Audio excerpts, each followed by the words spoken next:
When most people hear Nevada, they think of one thing: Las Vegas. The neon lights, the casinos, the crowds. And sure, Las Vegas exists. But Nevada is the 7th largest state in America. Las Vegas takes up almost none of it. The rest, almost nobody talks about it. What's actually out there is something that will completely change the way you think about this state. Ancient caves formed before humans existed. Rock formations that look like they belong on another planet. Mountain ranges that rival the Alps. Deserts so flat and so silent that the curvature of the earth becomes visible. Nevada is the most sparsely populated state in the continental United States. Drive an hour outside any city and the silence becomes physical. No traffic, no signals, no noise except wind. And it is exactly that emptiness that makes what comes next so unexpected. This is the Nevada that tourism forgot, and it is extraordinary.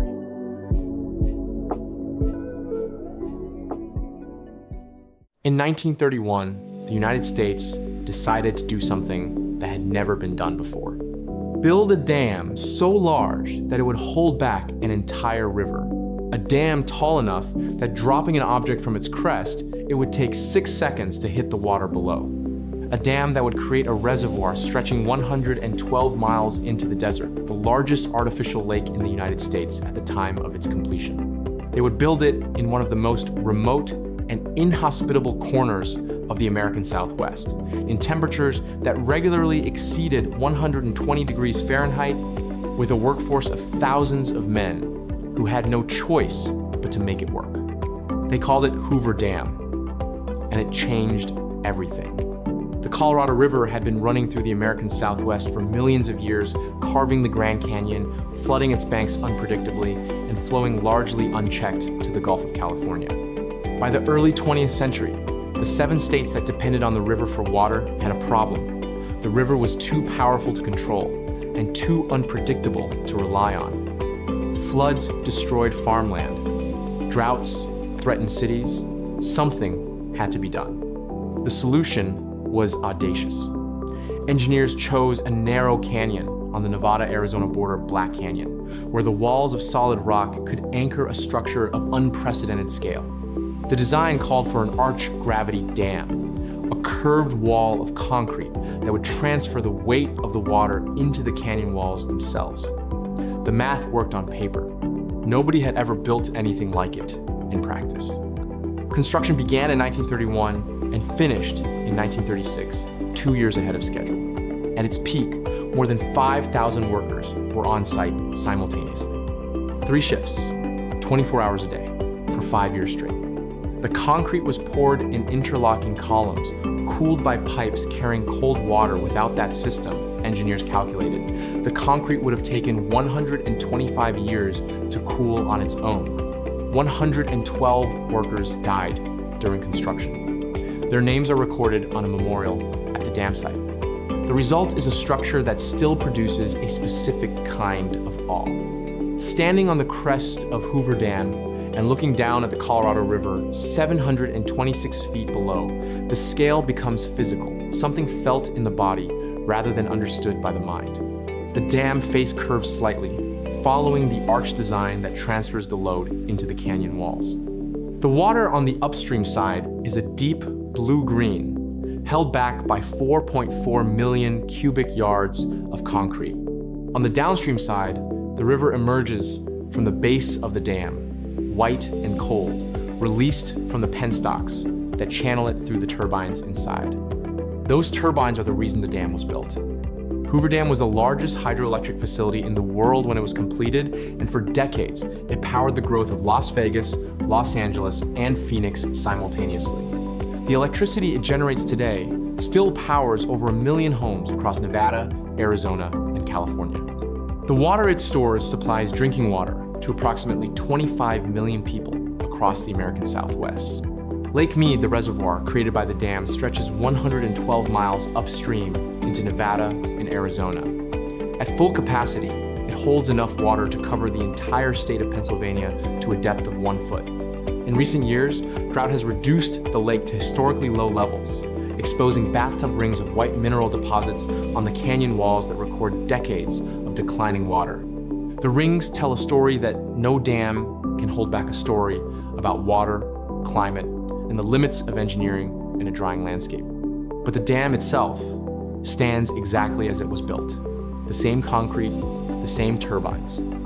The same Art Deco design details that the architects insisted on decorative elements on a functional structure, because even in the middle of the Depression, building something this significant deserved to be done beautifully.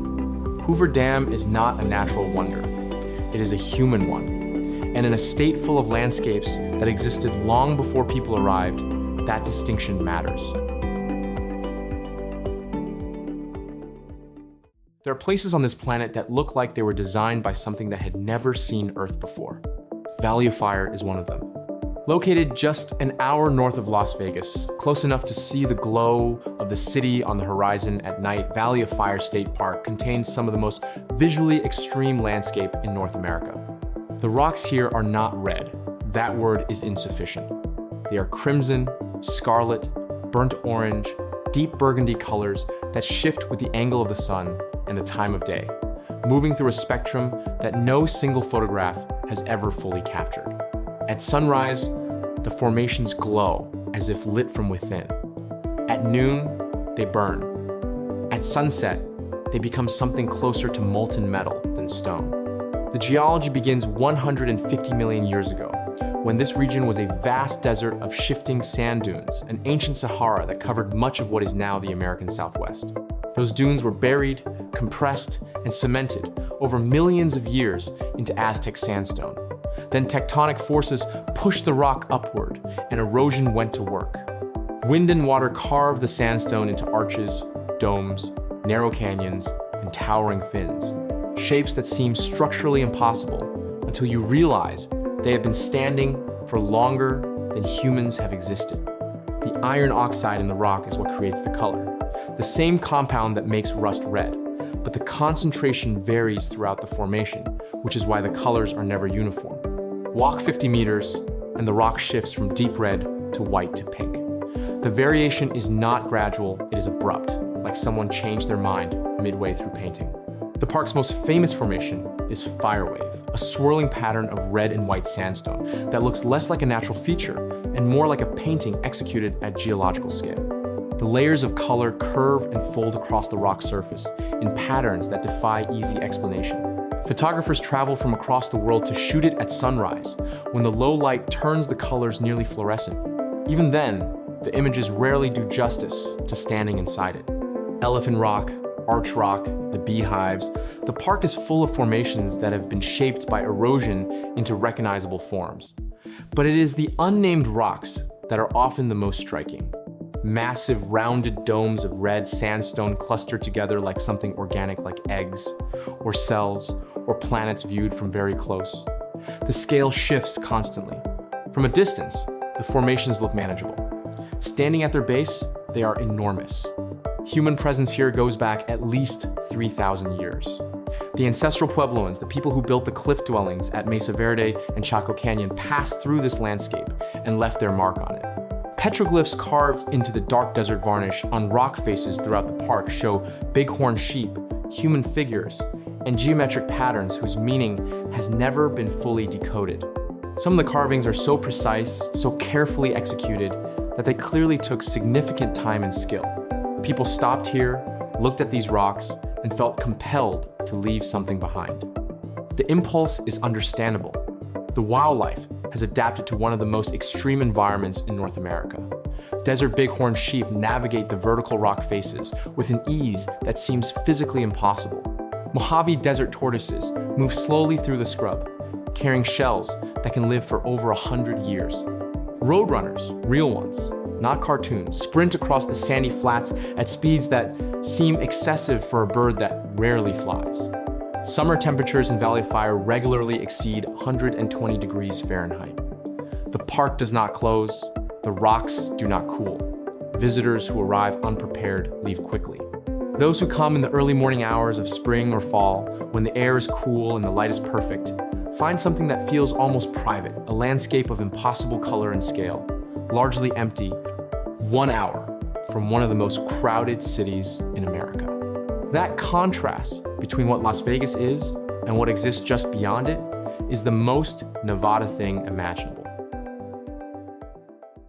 17 miles west of the Las Vegas Strip, the desert does something unexpected. The land rises, the rock turns red, and the noise of the city, every slot machine, every engine, every crowd disappears completely. What replaces it is a silence so sudden and so complete that it takes a moment to process. You were in Las Vegas. Now you are somewhere else entirely. Red Rock Canyon National Conservation Area contains one of the most dramatic geological landscapes in the American Southwest. The centerpiece is the Calico Hills, a series of massive sandstone formations that rise up to 3,000 feet above the valley floor in shades of red, orange, and cream that shift with the light throughout the day. The rock is Aztec sandstone, the same formation that creates the colors of Valley of Fire and Zion National Park. Here it has been pushed upward by tectonic forces along the Keystone Thrust Fault, creating a wall of ancient rock that forms a natural boundary between the Mojave Desert and the Spring Mountains. The Keystone Thrust is the reason Red Rock Canyon looks the way it does. Roughly 65 million years ago, older limestone rock was pushed up and over younger sandstone along this fault line. The result is visible in the canyon walls today. Ancient gray limestone sitting on top of younger red sandstone, reverse from the order in which they were formed. For everyone else, it simply looks extraordinary. The canyon itself is defined by contrasts. The red sandstone formations rise in dramatic vertical faces above the valley floor. Between them, narrow canyons hold seasonal streams that support surprisingly lush vegetation, cottonwood trees, willows, and wild grapes growing in microhabitats that would seem impossible in the surrounding desert. After winter rains, waterfalls cascade down the canyon walls for weeks. In spring, wildflowers cover the valley floor in colors that compete with the rock.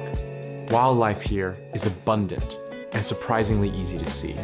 Desert bighorn sheep navigate the vertical sandstone faces with a confidence that seems to defy physics. Roadrunners sprint across the valley floor. Peregrine falcons nest on the high ledges. Coyotes move through the scrub at dawn and dusk. Mojave desert tortoises cross the sandy flats on schedules known only to themselves. The human history of Red Rock Canyon stretches back at least 10,000 years. The Paiute people lived in and around this landscape for generations. Petroglyphs carved into the dark desert varnish on the canyon walls record their presence, geometric patterns, and animal figures whose craftsmanship remains precise after thousands of years of exposure. Rock climbing brought a different kind of human history to Red Rock. The canyon contains some of the finest sandstone climbing in North America, solid, featured rock that makes climbing here feel different from anywhere else. On any given morning, the canyon walls are dotted with climbers working their way up routes established decades ago. The seasons transform Red Rock Canyon in ways that most visitors never see. Winter brings snow to the upper formations, red rock dusted white, a combination that looks almost fabricated. Spring fills the canyon floor with wildflowers and running water. Summer mornings, before the heat arrives, belong to the serious hikers and climbers who start before sunrise and finish before noon. Fall brings cooler air and light that photographers chase specifically low, golden, and perfectly angled against the red walls for hours at a time. The 13-mile scenic drive that loops through the conservation area offers viewpoints that frame the landscape differently at every turn. The light changes everything. Morning turns the formations deep crimson. Midday flattens them. Late afternoon brings out the texture in the rock faces and turns the shadows blue. And through all of it, 17 miles away, Las Vegas continues. The casinos run 24 hours, the lights never go off, the noise never stops. Here, in the canyon, none of that exists. That distance, 17 miles in geography, a universe apart in experience, is what makes Red Rock Canyon one of the most remarkable places in Nevada. Not because of what it is, but because of what it is not. It is not Las Vegas. And in Nevada, that contrast is everything.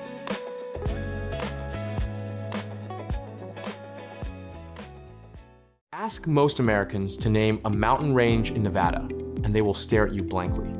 That is the point. The Ruby Mountains rise from the high desert of northeastern Nevada, like a wall that was not supposed to be there. Granite peaks reaching over 11,000 feet. Glacially carved cirques holding alpine lakes so clear you can see the bottom at 30 feet. Meadows full of wildflowers at elevations where the air is thin enough to feel it. Streams running cold and fast through forests of aspen and pine. This is not the Nevada anyone imagines, and that is precisely what makes it remarkable. The range stretches roughly 80 miles from north to south, narrow enough that you can see across it, but long enough to get genuinely lost in. The name comes from red garnets found in the rock by early explorers who mistook them for rubies. The mistake is understandable. Stones are striking, embedded in the granite like dark red eyes. The garnets are still there. You can find them yourself if you know where to look. The geology of the Ruby Mountains tells a story of violent compression and slow erosion. The core of the range is ancient granite, formed deep underground and pushed upward by tectonic forces over millions of years. During the last ice age, glaciers carved the high valleys into the characteristic U-shaped profiles visible today broad. Flat-bottom canyons flanked by steep walls that rise hundreds of feet on either side. The glaciers are gone, but their work remains. Every lake, every cirque, every polished rock face is a record of ice that no longer exists. Ruby Lake National Wildlife Refuge sits at the southern end of the range, a wetland system in the middle of the Great Basin Desert that seems geographically impossible. Fed by springs emerging from the base of the mountains, the refuge supports one of the most diverse bird populations in Nevada.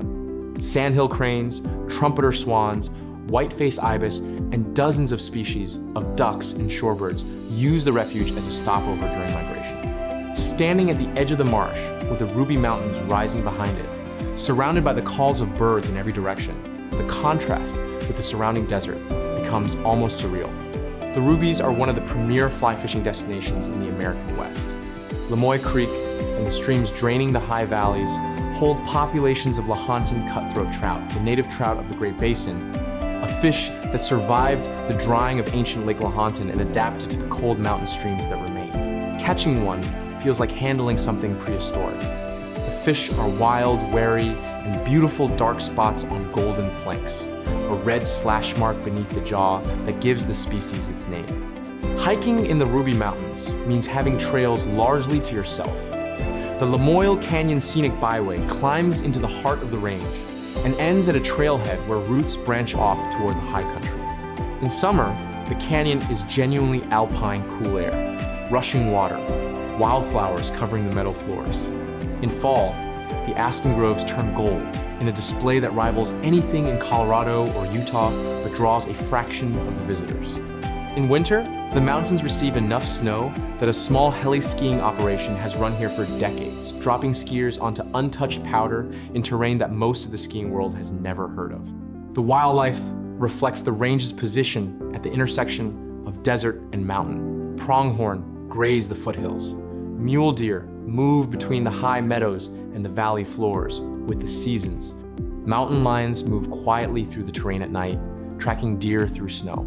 California condors, one of the rarest birds in North America, brought back from the edge of extinction through one of the most intensive conservation efforts in history, have been spotted soaring the thermals above the high ridgeline. Most visitors to Nevada never come within 200 miles of the Ruby Mountains. They land in Las Vegas, spend their time on the Strip, and fly home with a specific and incomplete idea of what the state is. The Rubies exist entirely outside that ideation, unhurried and completely indifferent to whether anyone shows up or not. For those who do show up, the mountains offer something increasingly rare in the American West. Genuine solitude and genuinely spectacular terrain. No reservations required, no entrance fees, no crowds, just granite, ice water, and silence.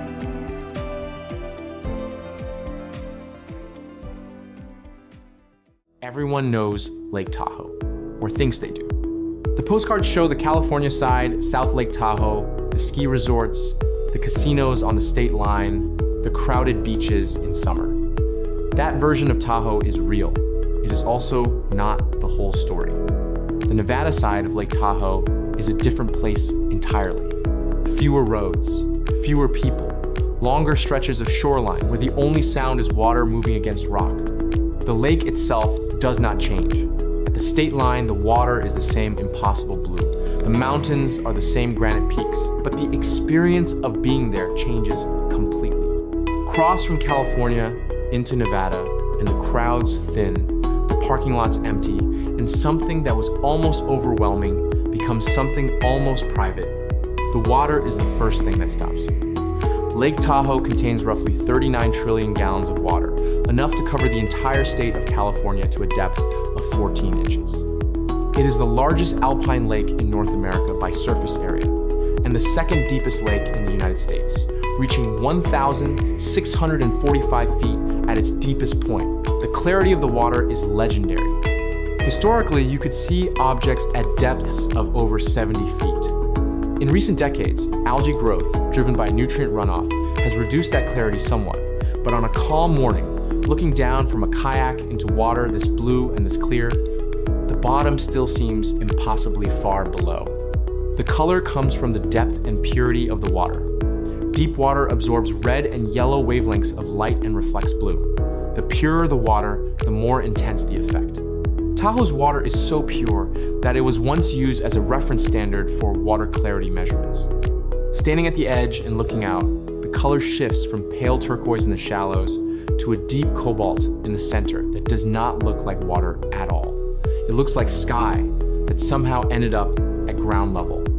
The Nevada shoreline is defined by state parks that have deliberately limited development. Sand Harbor State Park, consistently ranked among the best beaches in the United States, sits on a protected cove where granite boulders emerge from the water in clusters, creating natural pools and channels between them. The boulders are ancient, smoothed by thousands of years of wave action, warm to the touch in summer. Between them, the water is shallow enough to stand in and clear enough to see every grain of sand on the bottom. The mountains surrounding the Nevada side of Tahoe rise steeply from the shoreline. The Carson Range, the eastern arm of the Sierra Nevada, forms a wall behind the lake that catches weather systems moving in from the Pacific.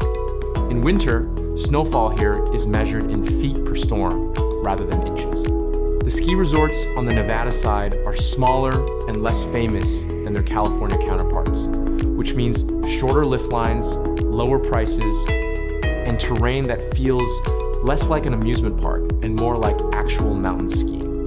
The human history of the shoreline is surprisingly dramatic.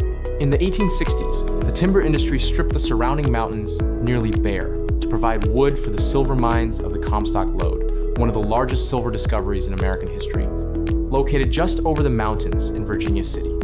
The forests that cover the slopes today are almost entirely regrowth second and third generation trees that have spent a century and a half reclaiming ground that was taken from them. The recovery is nearly complete. From the water, you would never know it happened.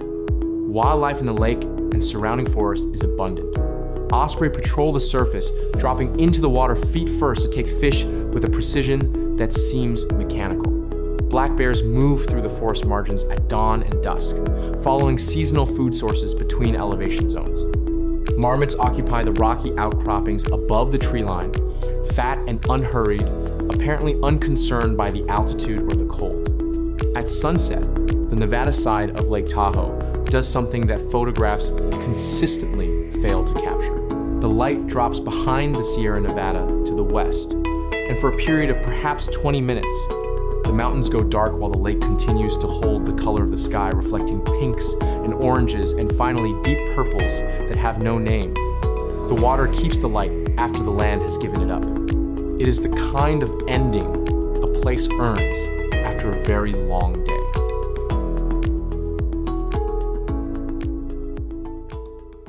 Nevada was never just Las Vegas. It was always this, the caves forming in total darkness for millions of years, the rocks burning red under a desert sun, a lake bed so flat you can see the curve of the earth, mountains that nobody comes to, water so clear it looks like sky. The state built its reputation on noise and spectacle. But drive an hour in any direction and the noise disappears completely. What replaces it is something that most people never find because they never look. 5 places, 5 completely different worlds, all of them in a state that most people fly over on their way somewhere else.